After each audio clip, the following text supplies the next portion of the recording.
ইউনূসকে শেখ হাসিনাই ফাঁসিতে ঝোলানোর হুঙ্কার দিলেন।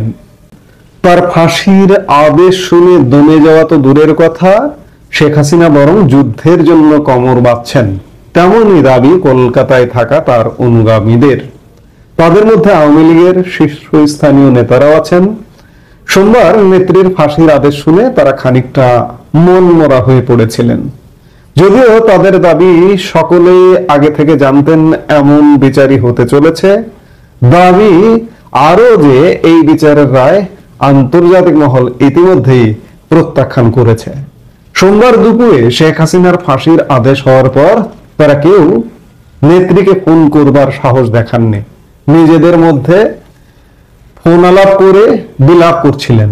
মঙ্গলবার তাদের একজন বলছিলেন, আমরা বলাবলি করছিলাম, সব শেষ হয়ে গেল, আর আশা নেই। তার মিনিট 5 মধ্যেই সেই নেতার ফোনে ফোন করেন খোদ শেখ হাসিনা। আমার গলায় ফাঁসির রশি, আর তোমরা আমাকে একটা ফোনও করলা না। খানিক অপ্রস্তুত হয়ে ওই নেতা জবাব দেন। তিনি ভেবেছিলেন ফোন করবেন, কিন্তু সাহস পাননি।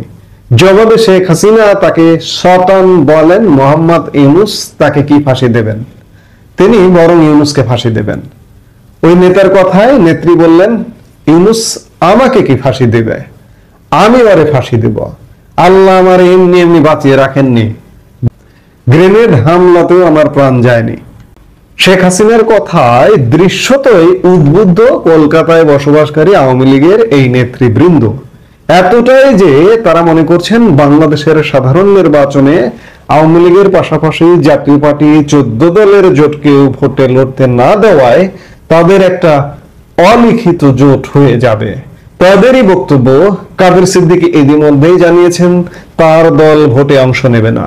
বস্তুত আওয়ামী লীগ মনে করছে বাংলাদেশে তাদের বাদ দিয়ে ভোট হতে দিলে যে সরকার আসবে তারা বৈধতা পেয়ে যাবে। তখন আওয়ামী লীগের প্রত্যাবর্তন করা আরো কঠিন হয়ে যাবে। তবে শেখ হাসিনার বিচারের রায় ঘোষণা হওয়ার আগে বাংলাদেশে যে জনরোষ তৈরি হয়েছিল তা নিয়ে আশাবাদী কলকাতায় বসবাসকারী আওয়ামী লীগ নেতৃত্ব। তারা অবশ্য জোর গলায় বাংলাদেশের সাম্প্রতিকতম হিংসাত্মক ঘটনা প্রবাহকে গণরোষ বলেই অভিহিত করছেন। তাদের কথায় আওয়ামী লীগের এখন অত ক্ষমতা নেই, আমাদের লোক কোথায় বাংলাদেশে?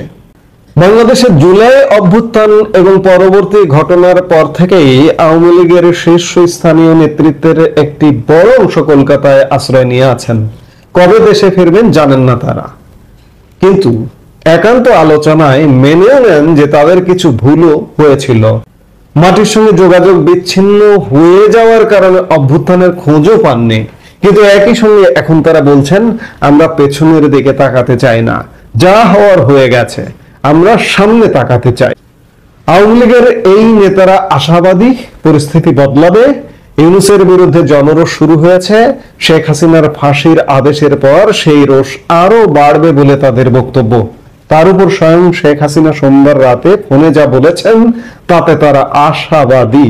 এক নেতার কথায় উনি বিশাল কথা বলেছেন, এ অনেক বড় কথা, আমরা ভেঙে পড়েছিলাম, উনি আমাদের শক্তি দিলেন। এই খবরটা জানাচ্ছে ভারতের শীর্ষস্থানীয় বাংলা দৈনিক আনন্দবাজার। শেখ হাসিনার দেলুতা, ইউনূস আমাকে কি ফাঁসি দেবে, আমি ওরে ফাঁসি দেব।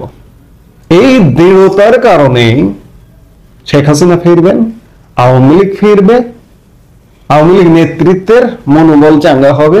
মনোবল চাঙ্গা হয়েছে, আনন্দবাজারের প্রতিবেদন তাই বলছে। আনন্দবাজারে নেতাদের সাথে কথা বলেছে, কথা বলে প্রতিবেদন করেছে যে তারা আসলে মুষড়ে পড়েছিল। আর মুষড়ে পড়বার কারণটা কি? এই রায়টা যে হবে 2024 সালে ক্ষমতা থেকে বিদায়ের পরেই যখন ট্রাইব্যুনাল গঠিত হলো, তখন তো একটা শিশু বা পাগলও বুঝতে পেরেছিল যে এই ট্রাইব্যুনালে শুধু শেখ হাসিনা না, আওয়ামী লীগ নেতৃত্বের ফাঁসি দেওয়া হবে, মৃত্যুদণ্ড দেওয়া হবে। এমনকি এমনটাও হতে পারে আওয়ামী লীগের যেসব নেতা জেলে বন্দী আছেন তাদের কাউকে কাউকে এরা যদি আরো খানিকটা সময় পায়, আরো কয়েক মাস সময় পায়, ফাঁসিতে ঝুলিয়েও দিতে পারে। অবাক হবার কিছু নেই। শেখ হাসিনাও অবাক হননি। শেখ হাসিনাও তার দৃঢ় আশাবাদ ব্যক্ত করছেন যে ইউনূস আমাকে কি ফাঁসি দেবে, আমি ওকে ফাঁসিতে ঝোলাবো।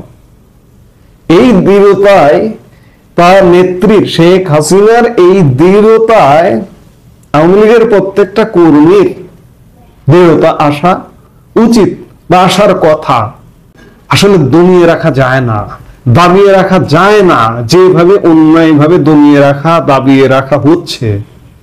আজকে যারা দাবিয়ে রাখছেন, দমিয়ে রাখছেন, তারা মনে করছেন বাহ, আমরা আজীবনের জন্য বন্দোবস্ত পেয়ে গেছি, চিরস্থায়ী বন্দোবস্ত, এই বন্দোবস্ত থেকে আমাদের কেউ ছুটাতে পারবে না। কিন্তু হিসেব অন্যরকম। যারা ক্ষমতায় থাকেন তারা মনে করেন, যারা আসলে অন্ধ থাকেন, কিন্তু সত্যিকার অর্থে দিন বদলায়, দিন পাল্টায়। আওয়ামী লীগের দণ্ড প্রতাপ যদি আপনি খেয়াল করেন যে 15.5 বছর কি প্রতাপে, আওয়ামী লীগের নেতা কর্মীরাও কখনো মনে করেননি যা তাদের একসময় বাস্তুহারা হতে হবে। আজকে কি অবস্থা দেখুন, আজকে কি করুণ অবস্থা। আজকে যারা এই কথা ভাবছেন যে তারাও চিরস্থায়ী বন্দোবস্ত পেয়েছেন, না, কেউ চিরস্থায়ী বন্ধ পাননি। আপনারা অন্যায় করছেন, আপনাদেরও পতন অনিবার্য। শেখ হাসিনা সেই দৃঢ়তার কথাই বলেছেন যে আমাকে কি ফাঁসি দেব, আমি তাকে ফাঁসি দেব। এই মুহূর্তে পর্যন্ত